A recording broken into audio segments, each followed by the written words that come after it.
The men thought it was just another ordinary job, a simple kitchen renovation in a modest house in Barangay Luke, Danau City. Sledgehammers cracked against the floor tiles, dust clouded the air, and the sound of concrete giving way echoed through the room. But then, a stench began to seep upward. At first, the crew brushed it off. Old pipes, rotting garbage, maybe a dead rat in the walls. But this wasn't the smell of decay they knew. This was heavier, thicker, the kind of odour that clung to the back of your throat and made your stomach lurch. One worker gagged and covered his nose with his shirt. Another cursed under his breath. Still, they pressed on, their shovels scraping deeper into the ground. That's when the first strange object surfaced. A battered, half-rotted passport. The face staring up at them was a woman's. Her name, Evelyn Cios. The crew exchanged uneasy looks. Why would a passport be buried under a kitchen floor? They kept digging, hearts racing now, as the smell grew unbearable. Beneath the churned-up concrete, they struck a cement-sealed septic tank. Someone had gone to great lengths to lock it up tight. When the seal finally broke, the truth came spilling out. The sour stench engulfed the room like poison gas. And inside that dark, suffocating space lay what no one could mistake. The skeletal remains of a woman, wrapped in rags, rotting in silence for years. The house wasn't just a home, it was a tomb. 4 years before that grim discovery, Evelyn Cios simply vanished. It was 2016, and to anyone looking from the outside, it seemed sudden, almost suspiciously neat. Her daughter Joanna was quick with the explanation. She left for Singapore. She wanted to work abroad. Fresh start. At first, people believed her. After all, many in the Philippines left to work overseas. But something didn't sit right. Friends noticed Evelyn never reached out. No calls, no emails, no photos of her new life.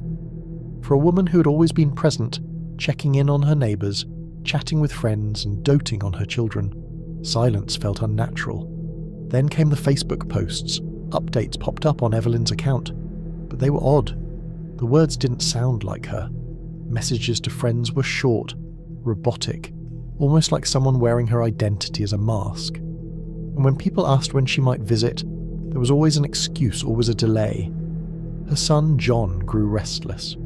He couldn't shake the feeling that something was wrong. He filed missing person reports, desperate for police to take him seriously. But with the Facebook activity still trickling in, authorities brushed him off. She's alive. She's just away. Don't worry. But behind closed doors, inside that same house where Evelyn was said to have left, life went on, unnervingly normal. Joanna stayed put, raising her own child with her boyfriend Ronald. To outsiders, it seemed like a family adjusting. But in truth, the matriarch who held that family together had simply disappeared, and no one could explain why. What nobody knew then was that Evelyn hadn't left at all. She was still inside that house, silent, waiting to be found. To understand what happened to Evelyn, you have to step back and look at her life before 2016. She wasn't just a name on a passport. She was a widow, a mother trying to raise 2 children on her own, Joanna and John. Life was not easy, but Evelyn carried herself with quiet strength, working hard, doing everything she could to keep her small family afloat. But inside the house, the cracks were already forming. Joanna, the younger of the two, grew restless, rebellious. By her late teens, she was already clashing with her mother at every turn. Evelyn wanted discipline, responsibility, but Joanna wanted freedom, independence, and often resented being told what to do. Then came the pregnancy. Joanna found herself with Ronald, a boyfriend her mother never fully trusted. Suddenly, the household dynamic shifted. The fights between mother and daughter grew louder, sharper. Evelyn feared Joanna was drifting into a life she couldn't control, while Joanna saw her mother as an obstacle, someone standing in the way of the life she wanted. John, meanwhile, felt the tension but was powerless to stop it. He could see his mother's frustration, the exhaustion in her face, the way arguments with Joanna left her drained. the house became less of a home and more of a battlefield, each day filled with bitter words, slammed doors, and a sense that something was building, something dangerous. Evelyn had always been the glue that held her family together, but as the bond between her and Joanna frayed, that glue began to crack, and once it did, there would be no putting it back. Because in that house, resentment wasn't just simmering, it was waiting, like a fuse creeping toward the explosion. After Evelyn's sudden disappearance, the house grew quiet, but it wasn't the kind of quiet that comes from peace. It was the quiet of secrets. For the next 2 years, Joanna and Ronald built their lives directly above Evelyn's hidden grave. To keep suspicion away, Joanna became her mother online. She typed out lifeless Facebook messages, posted half-hearted updates, and told friends Evelyn was working abroad. Every excuse was carefully rehearsed. She's busy, she can't come home yet, she's saving money. But lies always leave cracks. Neighbours whispered about the foul smells that drifted from the kitchen, odours that came and went. When the cement over the septic tank began to fracture, Ronald patched it up. He mixed fresh concrete, sealing it again like someone covering up a wound. John, however, couldn't rest. His gut told him Evelyn hadn't just walked away. He filed missing person reports, pleaded with the police, begged them to look deeper, but each time he hit the same wall. Your mother is still posting online. She's alive. As long as that account remained active, nobody wanted to listen. Meanwhile, inside the house, Joanna raised her baby as if nothing had happened. Family meals were cooked, birthdays passed, and life went on. All while Evelyn's body lay just a few feet beneath their feet.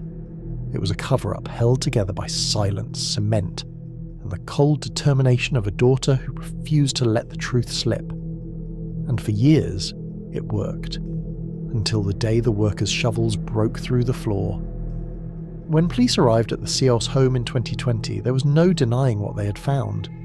The remains in the septic tank were Evelyn's, and suddenly, all those excuses, all those Facebook posts, all those years of silence collapsed under the weight of the truth. Joanna and Ronald were taken in for questioning. At first they tried to dodge, to deflect, but the evidence was too strong, and the smell of guilt had been festering for years. Cornered, Joanna finally broke. What came out of her mouth chilled investigators to the bone. She admitted she and Ronald had plotted against her mother.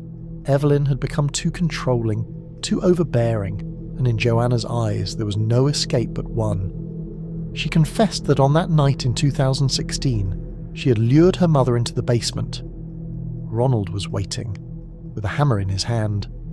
The first blow stunned Evelyn, dropping her to the floor. But it didn't end there. Joanna, her own daughter, picked up a knife. Together they turned the basement into a slaughterhouse. Evelyn never stood a chance. Afterward, they faced the problem of the body. Ronald and Joanna dragged Evelyn's lifeless form into the septic tank beneath the kitchen. They sealed it shut with cement, covering their crime with a layer of stone. And then, they went upstairs, back to their lives, as if nothing had happened. Listening to Joanna's confession, detectives could hardly process the coldness in her voice. This wasn't a moment of weakness. It wasn't a sudden accident. It was deliberate, calculated. A mother, murdered by the very daughter she'd raised. The truth was out, but the horror of it was just beginning to sink in. For the next 4 years, life in the CEO's household carried on in a way that almost defied belief. A family raising a baby, cooking meals, and sleeping soundly just a few feet above the rotting remains of their own mother. Neighbours dropped by, friends came and went, but no one suspected the kitchen floor was hiding a tomb. Joanna kept Evelyn alive online, typing hollow messages, while Ronald quietly maintained the cement that sealed their secret.